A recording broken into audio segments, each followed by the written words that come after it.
اور ایک روایت میں آتا ہے 1000 بوڑھے کے توبہ کرنے سے اللہ کو ایک جوان کی توبہ زیادہ محبوب ہے. اور جب کوئی جوان جوانی میں توبہ کرتا ہے اللہ کا عرش بھی خوشی میں جھوم اٹھتا ہے. جوانی کی توبہ اللہ کو بہت زیادہ پسند ہے. وہ جوان جس کی جوانی اللہ کی عبادت میں گزری. جوانی مستی کا نام نہیں ہے، جوانی آوارگی کا نام نہیں ہے، خواہشات کی تکمیل کا نام جوانی نہیں ہے، موڑوں اور چوکوں پہ کھڑا ہونے کا نام جوانی نہیں ہے، مصلی پہ بیٹھ کے رب کے حضور آنسو بہانے کا نام جوانی. ایک روایت میں آتا ہے کہ تمہارے بہتر جوان وہ ہیں جو بوڑھوں کی مشابہت اختیار کریں، اور بدترین بوڑھے وہ ہیں جو جوانوں کی مشابہت اختیار کریں. تو بہترین جوان یہ ہے کہ جو جوانی میں بڑھاپے جیسا ہو، بوڑھوں جیسے انداز اور اطوار اور عادتیں اپنائے، اچھے اخلاق اور اچھا انداز اور مصلی کو لازم پکڑے. وشاب نشأ فی عبادت اللہ، وہ جوان جس کی جوانی اللہ کی عبادت میں گزرے. شب و روز، میں نے کل بھی کہا تھا کہ بڑھاپے کے اندر نیک اعمال کرنا بہت بڑی بات ہے، بہت بڑی سعادت ہے کہ بڑھاپے کے اندر نیک اعمال کیے جائیں، لیکن عبادت کا جو لطف جوانی میں ہے وہ بڑھاپے میں نہیں ہے. اللہ اکبر. اللہ تعالیٰ جل شانہ جوان کی توبہ کو پسند کرتا ہے، وہ جوان جو اللہ کی عبادت میں. وشاب نشأ فی عبادت اللہ، وہ جوان جس کی جوانی اللہ کی عبادت میں گزری. اب عبادت کا مفہوم بہت وسیع ہے. ویسے بہترین عبادت نماز ہے، بہترین عبادت الصلاۃ نماز ہے، اور حضور نے اس کو اپنی آنکھوں کی ٹھنڈک قرار دیا. لیکن صرف عبادت کا مفہوم نماز تک ہی نہیں ہے. عبادت کا مفہوم بہت وسعت والا ہے. ساری زندگی اللہ کی رضا میں گزار دینا، اللہ کی مرضی کے مطابق زندگی گزار دینا، یہ عبادت ہے. اللہ اکبر. بعض نے کہا کہ بس اس کی رضا میں اپنے آپ کو گم کر دینا عبادت ہے. غلام کو عبد کہتے ہیں نا، اور عبد وہ ہوتا ہے جو اپنے آقا کی مرضی میں اپنی مرضی کو گم کرتے. کوئی شخص کسی غلام کو خریدنے گیا نا منڈی میں، جب غلام بکتے تھے فروخت ہوتے تھے، تو جا کے ایک غلام اس کو پسند آیا، تو اس نے جب اس کا سودا کیا تو غلام سے پوچھتا ہے تمہارا نام کیا ہے؟ تو غلام کہتا ہے میرا نام کوئی نہیں ہے، جو رکھیں گے وہی میرا نام ہوگا. جب غلام ہے تو پھر اس کی اپنی مرضی ختم ہوگی. تو ہم اللہ کے غلام ہیں، اللہ کے بندے ہیں، تو بندگی کا حق یہ ہے. اللہ اکبر. کہ ہم سر سے لے کر پاؤں تک اس کے ہو جائیں. تیرے ہندیاں سندیاں محبوبہ، میں کافر ہوا جے میں ہوا. اپنی ذات کو تو فنا کرنا ہے، اپنی ذات کو تو قربان کرنا ہے. وہ جوان جس کی جوانی کے حسین ایام، جس کی جوانی کے خوبصورت لمحے، جبکہ بانکپن تھا، جبکہ خواہشات کا ہجوم تھا، جبکہ تمنائیں اپنے عروج پہ تھی، لیکن اس نے سب کچھ اپنے رب کے لیے قربان کر دیا. سحری کے وقت اٹھ کے مصلی بچھایا اور آنسو بہائے، اور اللہ کے حضور عبادت کرتے ہوئے اپنی رات کو بسر کیا.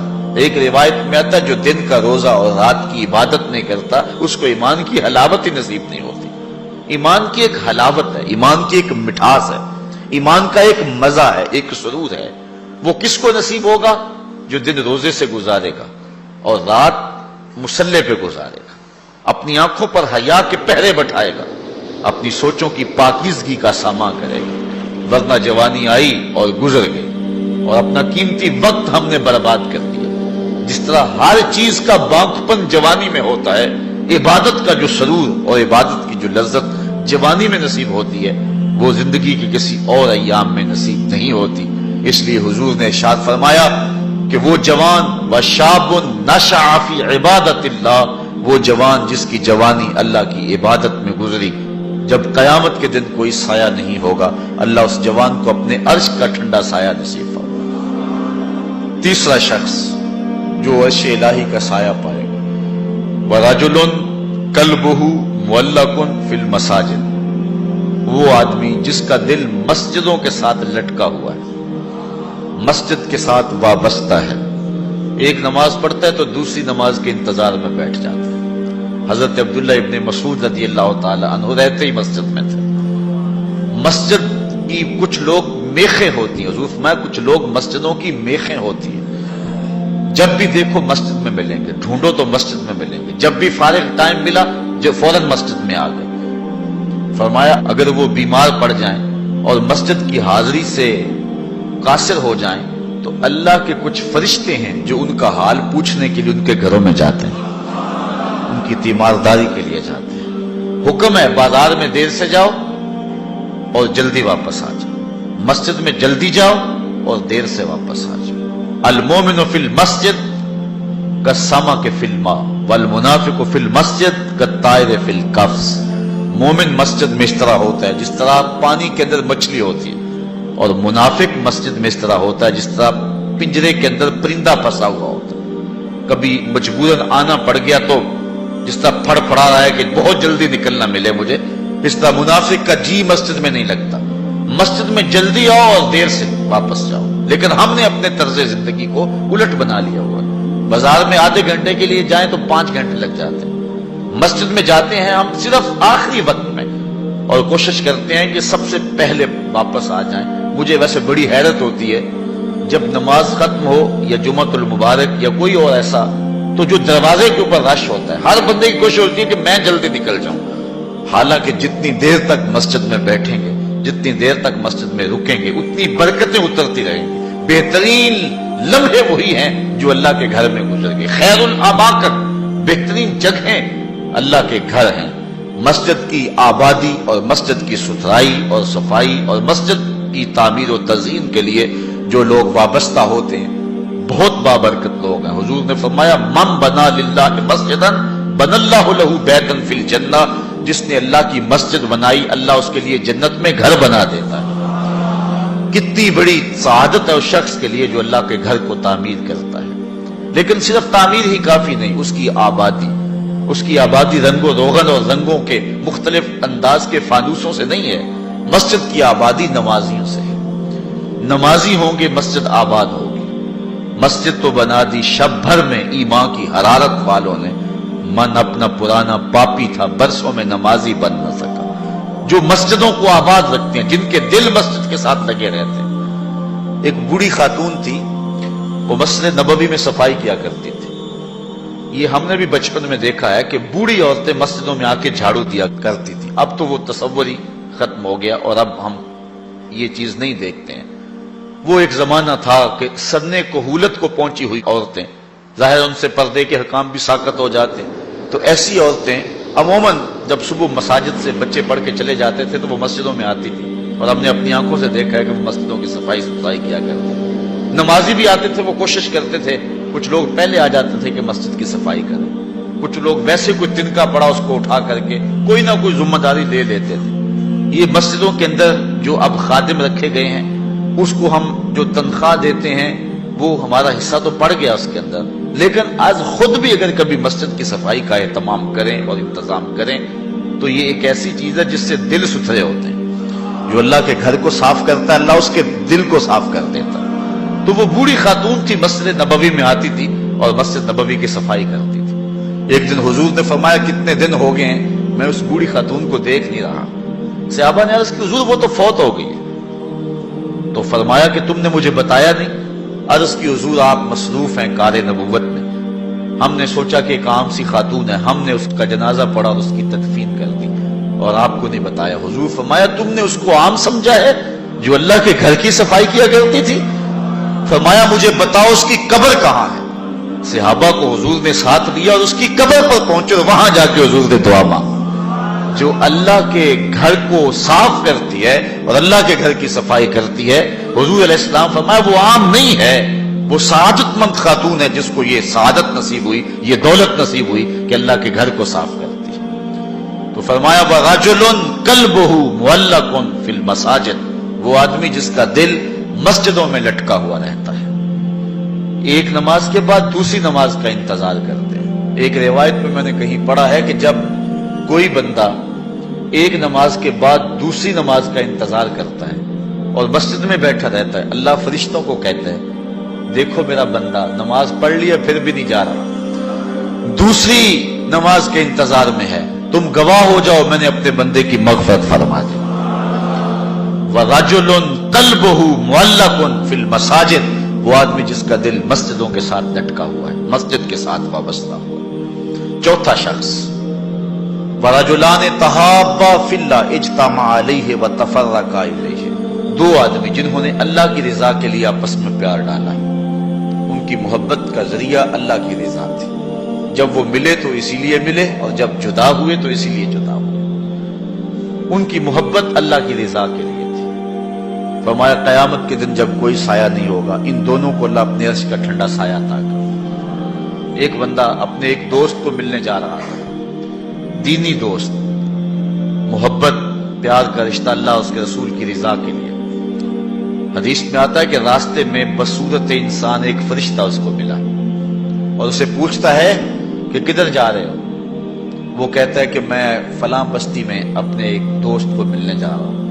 تو فرشتہ پوچھتا ہے تجھے اس سے کوئی حاجت ہے، کوئی کام ہے؟ وہ کہتا ہے مجھے کوئی کام نہیں۔ کہا کوئی احسان ہے جس کے بدلے میں جا رہے ہو؟ کہا کوئی احسان نہیں۔ کہا کوئی رشتہ داری ہے تیری اس کے ساتھ؟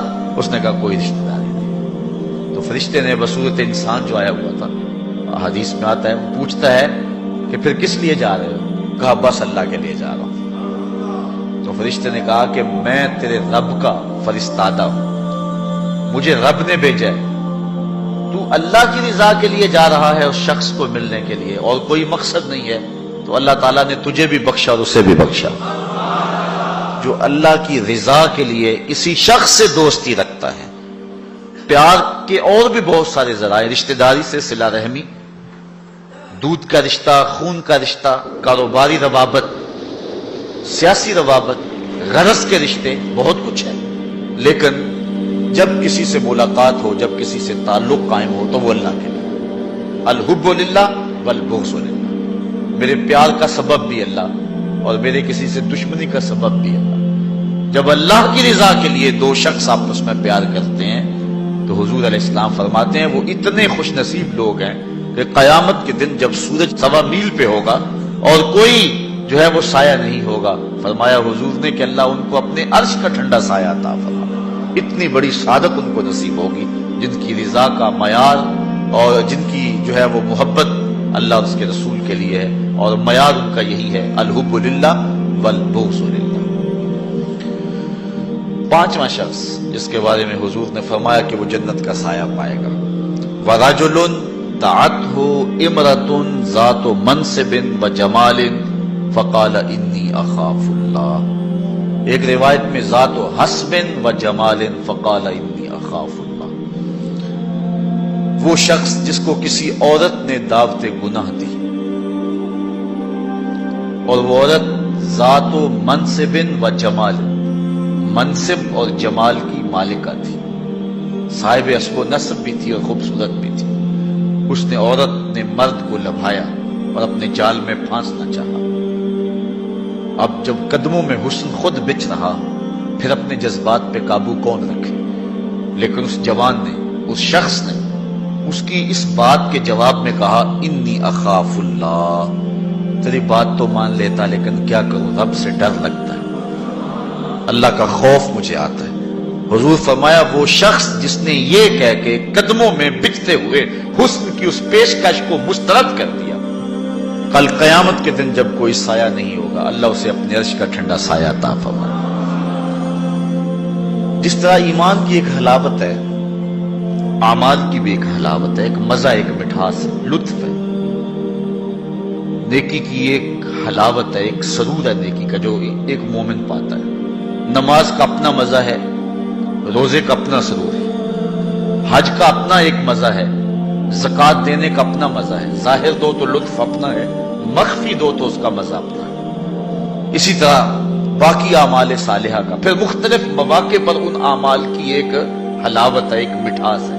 گھر میں نماز پڑھو تو اس کی مٹھاس اپنی ہے، مسجد میں پڑھو تو اس کا سرور اپنا ہے، جامع مسجد میں پڑھو تو اس کا لطف اپنا ہے، اور اگر سین حرم میں نماز پڑھنے کا موقع مل جائے اس کا مزہ اپنا ہے، اور گنبد خضرا کی قربت میں نماز پڑھنے کا مزہ مل جائے، ریاض الجنہ میں لمحے مل جائیں تو اس کا لطف اپنا ہے۔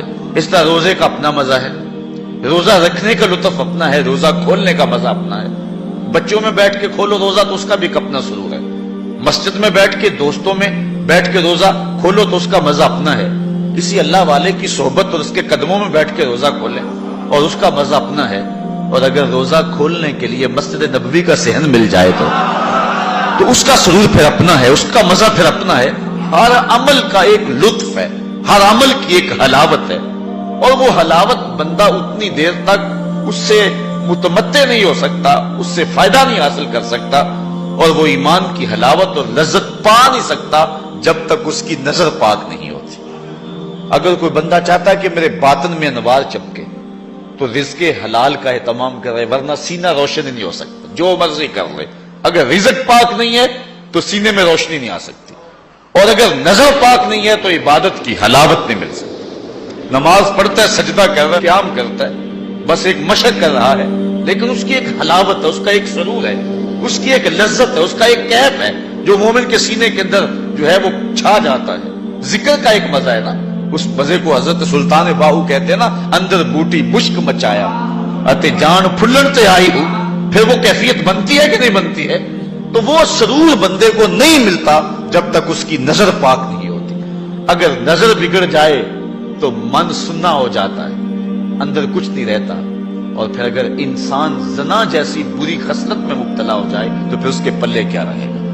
اللہ تعالیٰ نے فرمایا کہ کرنا تو دور کی بات ہے، لا تقربوا الزنا، اس بری خصلت کے قریب بھی نہ جانا۔ اس لیے مبادیات سے بھی روک دیا گیا، مبادیات سے بھی منع کر دیا گیا۔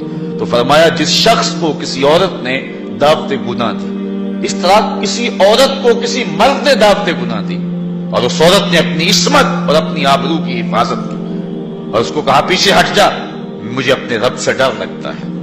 اور اسی طرح کسی مرد کو کسی عورت نے دعوت گناہ دی، اس نے کہا فقال انی اخاف اللہ، میں اللہ سے ڈرتا ہوں۔ اللہ اکبر۔ تو حضور فرمایا اس کو یہ اعزاز ملے گا۔ امام یافعی نے روض الریاحین کے اندر لکھا ہے کہ ایک نوجوان کپڑے کی دکان پہ کام کرتا تھا، اور تھا بڑا پارسا اور بڑا خوبصورت، دل کا بھی ستھرا تھا، ظاہر کا بھی ستھرا تھا، من بھی سونا تھا اور تن بھی سونا تھا، بڑا خوبصورت تھا۔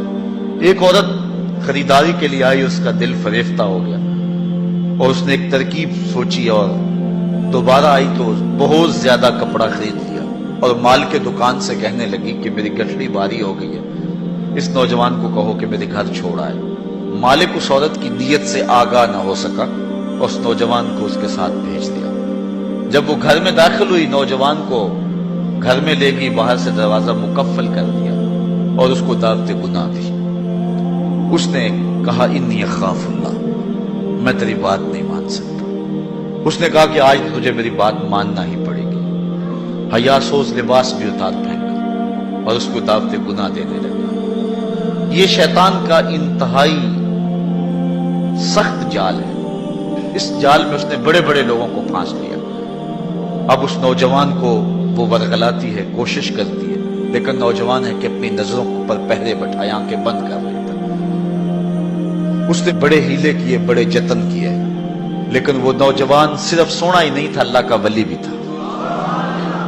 اس نے بہت جال پھینکے، لیکن نور کو رسیوں میں جکڑا نہیں جا سکتا۔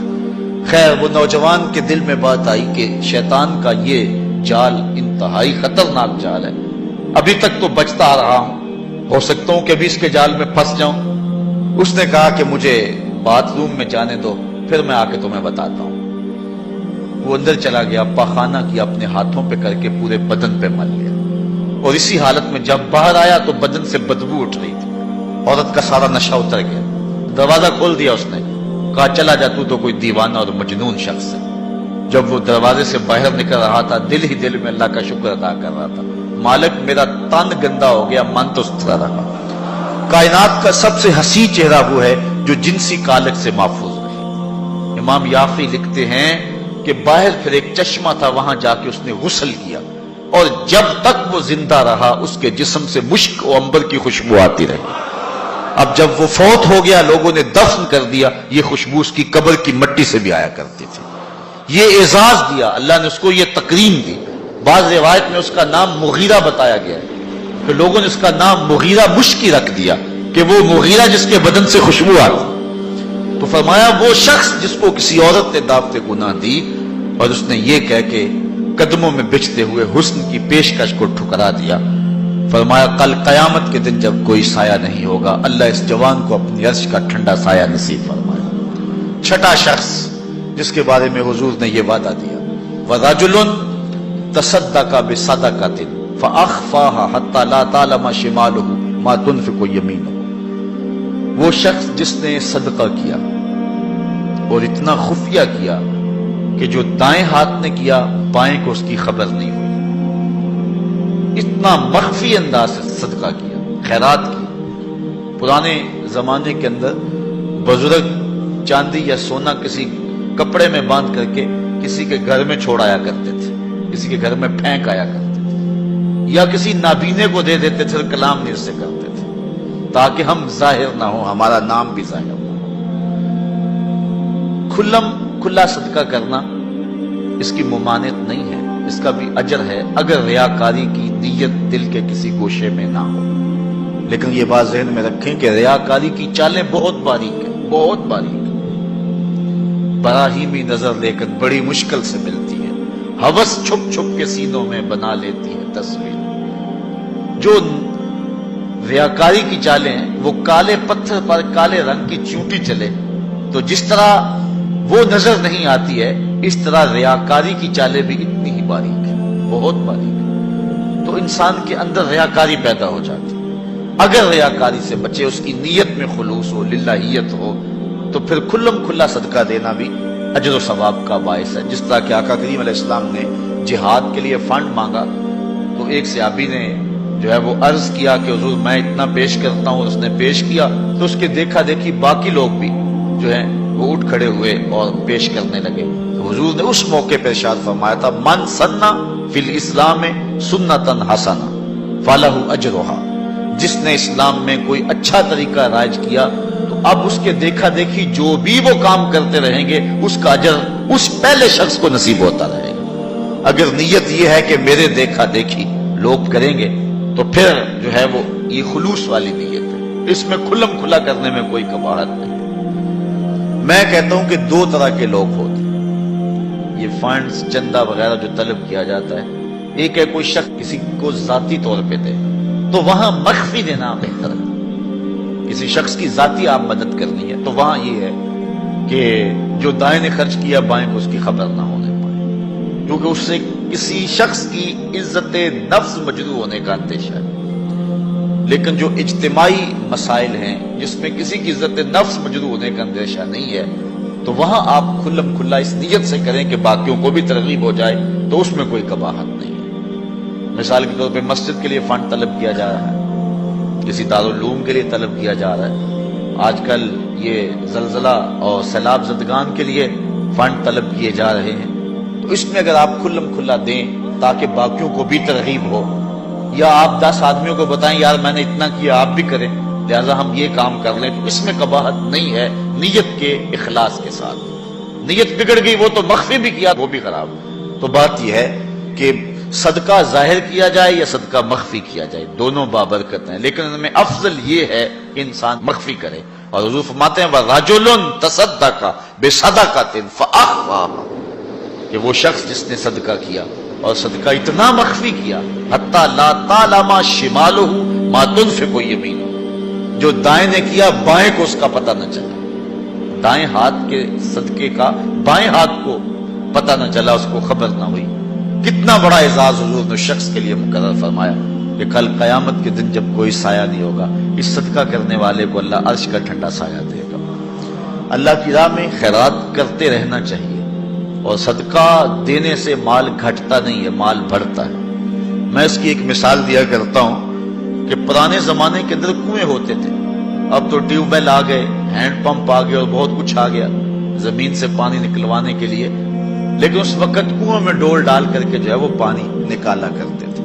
جب جدید آلات آ گئے تو کنویں کی ضرورت ختم ہو گئی اور لوگوں نے یہاں سے پانی لینا شروع کر دیا، چونکہ وہاں پانی حاصل کرنے کے لیے دقت زیادہ برداشت کرنا پڑتی ہے۔ اب وہ کنویں کہیں کہیں آپ کو مل جائیں گے، مختلف دیہاتوں میں بستیوں میں آپ جائیں تو پرانے کنویں جو ہے وہ کہیں کہیں موجود ہیں، لیکن ان میں جھانک کر کے دیکھیں کہ ان کا پانی بہت نیچے چلا گیا اور بہت کم پڑ گیا ہوا۔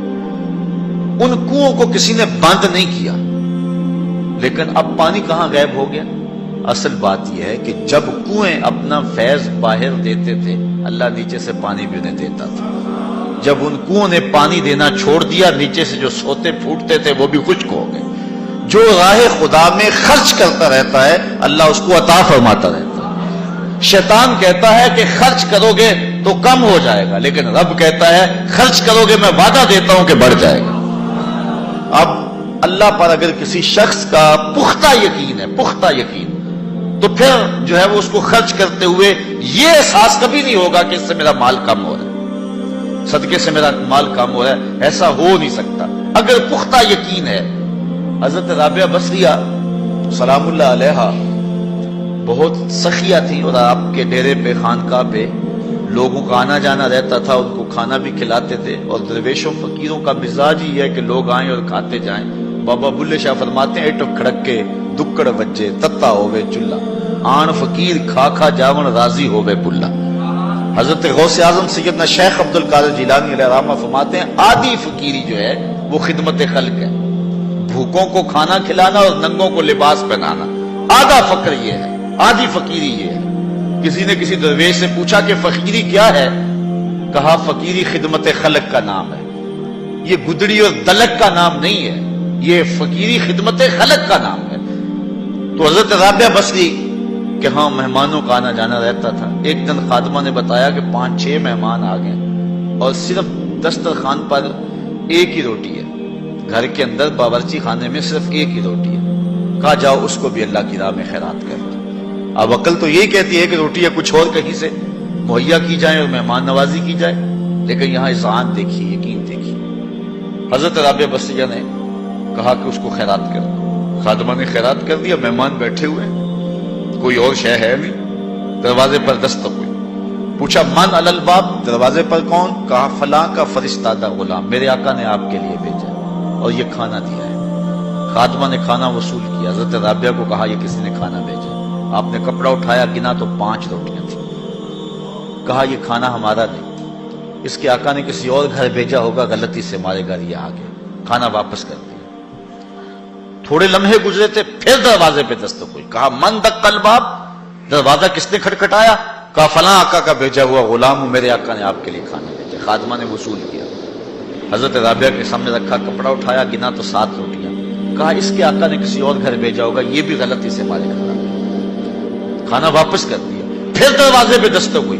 پوچھا من علی الباب، دروازے پر کون؟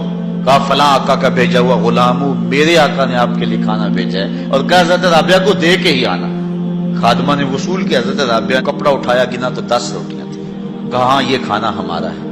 کہا پہلے 2 بھی تو کہتے تھے آپ کا ہے، آپ نے انکار کر دیا. کہا میرے رب کا وعدہ ہے جو 1 دے میں 10 دیتا ہوں.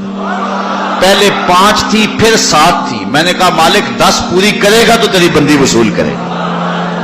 آپ کا اکاؤنٹنٹ آپ کو بتائے گا کہ اتنے پیسے اتنوں سے خرچ کر دیں گے تو اتنے کم ہو جائیں گے. کیلکولیٹر سے حساب کریں، وہ کہے گا اتنے تو اتنے کم ہو جائیں گے. شیطان کہتا ہے تمہارا رزق کم ہو جائے گا، لیکن تمہارا رب تمہیں بخشش، مغفرت اور رزق کی فراخی کا وعدہ دیتا ہے.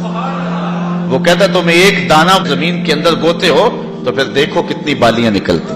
بویا 1 نکلے 700. کہا جو رب 1 کو 700 بنا دیتا ہے تمہارے دیے کو کئی گنا نہیں بنا سکتا.